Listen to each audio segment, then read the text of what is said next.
Thanks to Christian all the way from Denmark for requesting this one. Ufouria the Saga, developed and released by Sunsoft in Japan in 1991 and Europe in 1992. But if you're watching this in North America, there wasn't a US release of this game until it hit Virtual Console some 18 years after the fact, so there's a good chance you may not have heard of this one. If I had to sum up Ufouria the Saga in one sentence, I'd say it's the love child of Metroid and the US version of Super Mario Bros. 2. The story here is that Bop Louie and all of his friends live in the world of Ufouria. There's 4 different species that live together in perfect harmony, and they're just chilling until one day they found this big crater.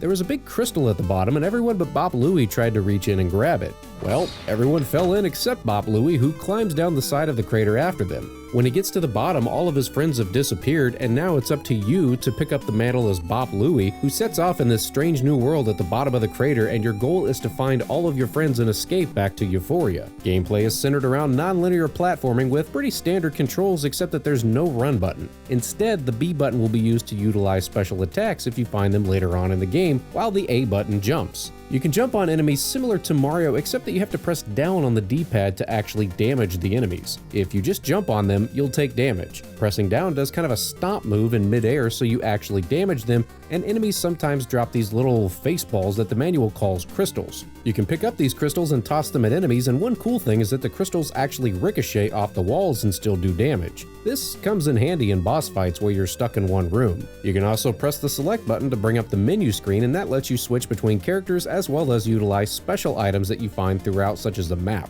You'll navigate through the world as your main character, Bop Louie, and you'll come across your friends who seem to be possessed. You'll have to defeat your friends in battle to make them snap out of it, and then they'll join up with you, and you can switch between them on your journey. Each one of your friends has a different skill set that you'll need to utilize to explore new areas. For example, Freon Leon can walk on ice or swim on the surface of water, while Shades can glide in the air and Gil can walk underwater. This adds a fun strategy element to the game, and switching between your characters on the fly is super easy and seamless. I will say that even though the world is non-linear, it's not overly complicated to navigate your way around. Odds are, if you're running into a dead end, you just need to backtrack a bit and find a different item. This isn't an overly complex labyrinthian maze that makes up Metroid, and you could probably get through the game in a few hours. Once you find the crystal, you can access a password so you can continue later if you need to. It's just a casual, easygoing game that's also nice to look at. Seriously, this game has a lot of good things going for it, and the graphics are a big part of that. The oversized character sprites all look great, as does the backgrounds on the 8-bit hardware, and the game runs really smooth as well.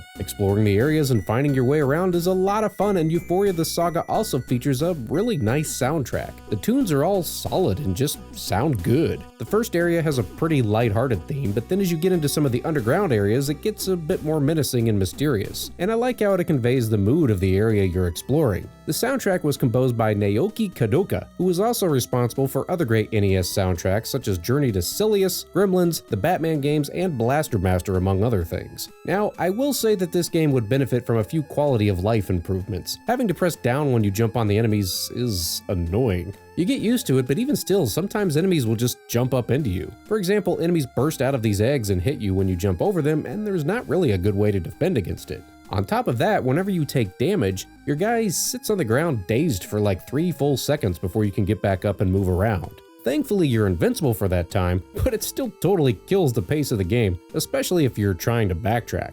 On top of that, enemies will only drop items if you jump on them as opposed to throwing projectiles, and it seems like they drop projectiles way more than they drop health. You start the game with 10 on your life bar, and the meter goes all the way up to 49, but the health power-ups only raise your health by about 2 points. If you're willing to take the time, you can find one of these frog guys that spawn an infinite amount of frogs and just farm them for health drops. It gets the job done, but man, it just kinda kills the pace of the game and can be especially frustrating when it seems like they hardly ever drop health. None of this is a deal breaker or anything, it's just a nuisance that really kills the pace, and that's all exacerbated if you're playing the European version of this. I mentioned before this game didn't initially get a North American release, and the European version is PAL only, so that means it runs at 50 frames per second instead of 60 frames per second. This, combined with not being able to run and pausing every time you take damage, just makes it feel like you're plodding around in quicksand, which can be annoying since 90% of the game is exploration. If you're going out of your way to play this, you may want to find the Japanese version instead, which runs on NTSC 60 frames per second. That feels much smoother. Unfortunately though, the text is in Japanese, so you won't know what items do what. You'd need to either track down a walkthrough or a ROM hack that has an English translation of the Japanese version, I guess.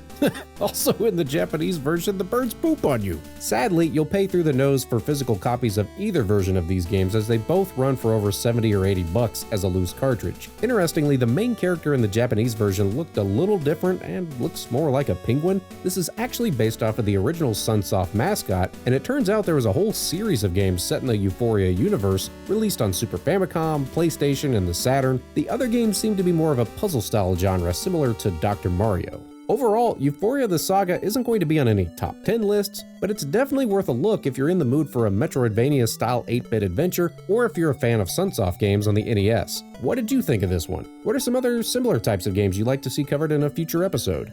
As always, thank you for watching. Please don't text and drive, and I'll see you next time on Friday Night Arcade.